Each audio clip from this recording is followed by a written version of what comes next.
আমিরে জামায়াতের সঙ্গে সুইডেন রাষ্ট্রদূতের সৌজন্য সাক্ষাৎ। বাংলাদেশে নিযুক্ত সুইডেনের মান্যবর ambassador mister Nicolas Weeks 1 October বুধবার সকাল 9টায় রাজধানীর বসুন্ধরাস্থ কার্যালয়ে বাংলাদেশ জামায়াতে ইসলামীর সম্মানিত আমির ডাক্তার শফিকুর রহমানের সঙ্গে সৌজন্য সাক্ষাৎ ও এক ব্রেকফাস্ট বৈঠকে মিলিত হন।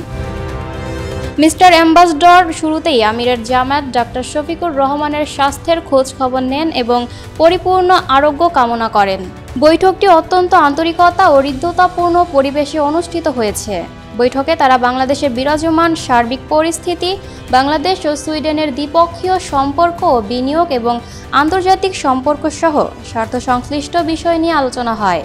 ভবিষ্যতে বাংলাদেশের প্রতি সুইডেনের দৃঢ় সমর্থন থাকবে। একই সাথে ভবিষ্যতে বাংলাদেশে সুইডেনের বিনিয়োগ আরও বাড়বে বলেও তারা আশাবাদ ব্যক্ত করেন। আলোচনাকালে মান্যবর রাষ্ট্রদূতের সঙ্গে উপস্থিত ছিলেন বাণিজ্য, রাজনীতি এবং যোগাযোগ বিভাগের প্রধান mister woollen লুন্দিন।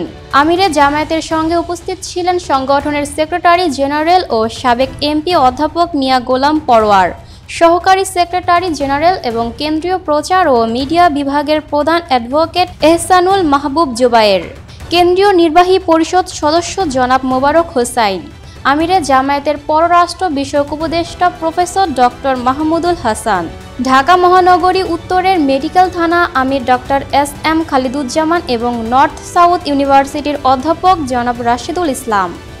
Lucky Akter, people voice television, Dhaka.